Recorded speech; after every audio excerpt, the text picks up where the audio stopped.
Կնյաս Հասանով, հաջորդ հարցի համար։ Տիկին Գալստյան, դուք առաջադրվել եք ընտրվելու որպես մարդու իրավունքների հանձնաժողովի նախագահ եւ տեսա, որ ձեր զեկուցման մեջ ոչ մի բան չխոսվեց ազգային փոքրամասնության ներկայացուցիչների հարցերի մասին, որը դա մարդու իրավունքների հանձնաժողովի հիմնական հարցերից մեկն է։ Եթե դուք դառնաք հանձնաժողովի նախագահ, ազգային փոքրամասնության հարցերի որ կարևոր հարցերի վրա ուշադրություն կդարձնեք։ Երկրորդ, մենք գիտենք, որ Հայաստանի Հանրապետությունը դա ժողովրդավար երկիր է, ժողովրդավար պետություն է։ Հայաստանում ազգային փոքրամասնությունների համար միշտ կատարվել են ամեն ինչ եւ ստեղծվել են բոլոր պայմանները։ Հիմա մեր կառավարությունում մեր վարչապետի անմիջական հանձնարարությամբ ստեղծվել է ազգային փոքրամասնությունների խորհուրդ, որի նախագահն դա աշխատակազմի ղեկավար պարոն Արայիկ Հարությունյանն է։ Այս խորհրդի մեջ կան նաև մի շարք նախարարների տեղակալ, որտեղ բոլոր ազգային փոքրամասնության հարցերը շոշափվում են եւ իրենց տեղում հարցերը լուծում են։ Միաժամանակ մեր երեխաների համար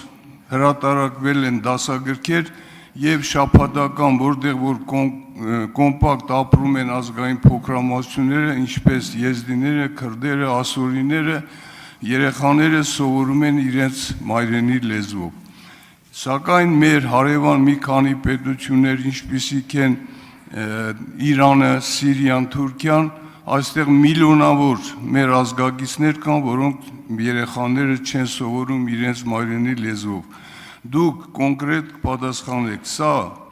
համեմատական ձևով մարդու իրավունքների կոպիտ խախտում է, թե ոչ։ Պարոն Հասանով, ես ճանաչում եմ արդեն 3-րդ գումարումից, այո, մենք եղել ենք նաև միասին 4-րդ գումարման падգամավոր։ Իմ խոսքում երևի վրիպել եք, չեք լսել, իհարկե ոչ շատ այսպես բացված, բայց բնականաբար շեշտեցի, որ ի թիվս մարդու իրավունքների պաշտպանության ամբողջ ուրեմն խնդիրների առանձնացրի ազգային փոքրամասնությունների խնդիրները, այնպես որ չեմ մոռացել եւ չէի կարող մոռանալ։ Ազգային փոքրամասնությունների խորհրդի մասին, որ նշեցիք, հրաշալի է, որ կա եւ ասեմ, որ բոլոր նախորդ իշխանությունների ժամանակ կամ նախագահի կախված երկրի մոդելից կամ ուրեմն վարչապետինքից կամ երկրի նախագահինքից եղել են ազգային փոքրամասնությունների խորհուրդներ, որոնք փորձել են լուծում տալ այս ոլորտի խնդիրներին։ Ես ոլորտի ես գիտեմ, տեսնում եմ, թե Հայաստանում ազգային փոքրամասնությունները ինչպես ներդաշնակորեն ինտեգրված ապրել են մեր բոլորի հետ, մեր կողքին, նույնիսկ ազգային պատկանելությունը երբևէ շատ հաճախ չենք իմացել եւ դա խնդիր չի եղել, բացարձակապես Հայաստանը ազգային փոքրամասնությունների նկատմամբ մշտապես ամենատոլերանտ երկրներից մեկն է եղել, բայց սա չի նշանակում, որ չկան խնդիրներ եւ դրանք հիմնականում կրթական եւ մշակութային խնդիրներ են, կրթական իրավունքների, մշակութային խնդիրների եւ այն ոլորտն է, որտեղ երբեք շատ չի լինում եւ լավ է, որ այդ խորհուրդը վարչապետիկից շարունակում է, ես կարծում եմ գործադիրի մակարդակով կարող եք թե այնտեղ ձեր իրավունքները պաշտպանել եւ նաեւ ընտրվելու պարագայում, եթե ես ընտրվեմ, մենք միասնաբար, ինչպես ասացի, որդեգրելու եմ ներառական աշխատավոճը, մենք միասին ոչ միայն ձեր հետ, այլ բոլոր ազգային փոքրամասնությունների հետ կքննարկենք իրենց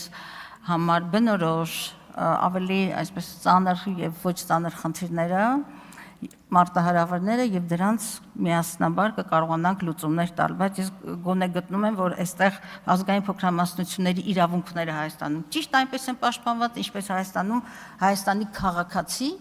ցանկացած հայ մարդու իրավունքներ եւ երբևէ ես չեմ առերեսվել Հայաստանում դեպքի, որ ազգային պատկանելության բնորոշումներով հետապնդման ենթարկվեն եւ այլն, սա գրեթե բացառված մշակույթ է Հայաստանի համար։ Իսկ աշխատենք միասին եւ խնդիրների